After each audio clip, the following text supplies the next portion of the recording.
За сайн бацгаана уу? Та бүхэндээ өдрийн мэндийг хүргэе. За манайхаас гаргаж байгаа 80% та ногоо ургийнхаа уух дэлгэрэнгүй зааврыг нь танилцуулаад өгье. За 80% та ногоо ураг маань дотроо 5 грамын буюу тунгийн жижиг цагаан албахтай байдаг. За анх удаа ууж хэрглэж байгаа хүмүүс маань өглөө илхэн дээрээ буюу тунгийн халбагаараа 1 удаа хийгээд за 100 г бүлээн усанд найруулад өдөрт 1 удаагаар 5 өдөр уунаа. Халбаа бол яг тэгшлээд уурга бол яг гоё тэгшлээд авчихна. За залгуурын бүлээн усандаа ер нь уурга цаашдаа дандаа найруулж өгнө. Залгуурын бүлээн усанд хийгээд хутгангууд за уурга маань харагдах байдал нь ингэж харагдах нэ. Дороо усандаа уусчдаг.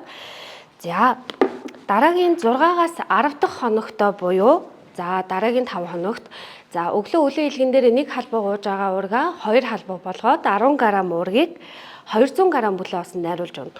Усынхаа тунгийг жоохон ихсгэнэ гэсэн үг.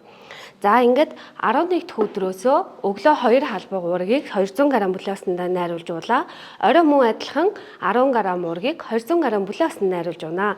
За орой холноос 30 минутын өмнө юм уу дараа гээд уучихна.